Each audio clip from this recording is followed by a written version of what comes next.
Airsoft-aseitten kantamasta kuulee välillä aika villejäkin arvioita. Tänään me ei kuitenkaan arvailla, vaan meillä on 7 erilaista Airsoft-asetta. Rangefinderi, muutama kamera ja ihminen maalitauluna. Lähdetään siis testaamaan, että kuinka kauas Airsoft-aseella osuu.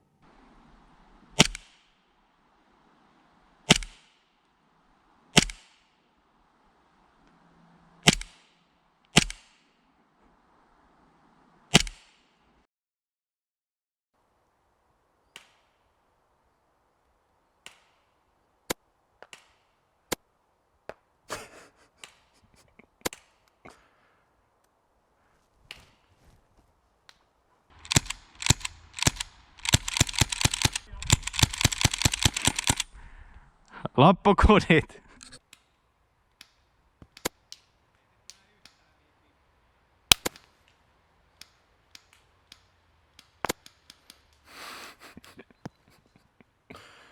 Ihan hyvin osu!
Osu!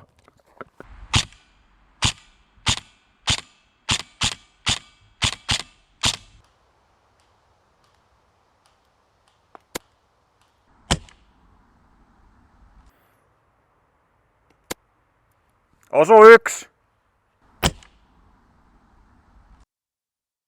Osu 2! Osu!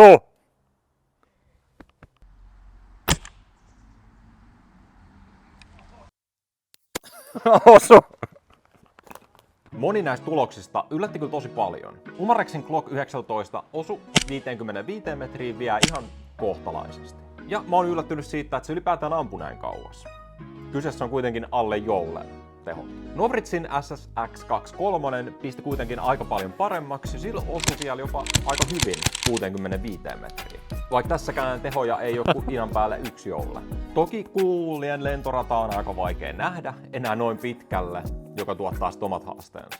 Maruin AKX:n kohdalla hoppi ei ollut ehkä ihan täydellisesti säädetty, ja tehoiltaan se jää aika paljon seuraavaan 2 yksilöön verrattuna, mutta silti sillä osui ihan kohtuullisen hyvin 56 metriä asti. Viritetyllä M16 kuulat lensi tosi pitkälle, saatiin sillä osuma jopa 73 metriä, mutta samalla niitä osumia oli tosi vaikea toistaa. Niin kuin tästä Scopecamin matskusta näkee, hajonta alkoi olemaan jo tosi suurta tolle etäisyydellä. MTV oli suoritukseltaan taas tosi tasainen, ja sillä osui aika hyvin 70 metriä. Vaikka sitä kuulaa lähti aika reilusti liikkeelle, niin hajonta jäi suhteellisen pieni. Viritetty DMR ampui jo tosi kauas, saatiin sillä 85 metriä osuma. Mutta tässäkin se hajonta oli jo niin suurta, että osumien toistettavuus oli enemmän tuurista kuin välttämättä puhtaasti suorituskyvystä kiinni. Täällä 3 joulen tarkkuuskiväärillä saatiin osumaan hyvin 90 metriä, ja tässä kohtaa kuulalla oli vielä ihan hyvin energiaa jäljellä. Osumiseen tuotti enemmän haasteita matkalla olevat oksat kuin varsinaisesti, että se kuula olisi lentänyt muuten vaan mihin sattuu. Tässä haettiin nimenomaan sitä maksimikantamaa, ja monella näistä oltiin selkeästi semmoisella alueella, että se osumien toistettavuus alkoi olemaan tosi haastavaa. Eli käytännössä, vaikka Airsoft-ase ampuisi kauas, ei tarkoita sitä, että sillä välttämättä osuisi kauas. Vaikka tässä testissä pistoolit yllättikin aika positiivisesti, niin onko ne aika turhia kuitenkin Airsoftissa? Käy kurkkaamassa tosta toi video ja ota selvää, tai käy kattoo joku näistä.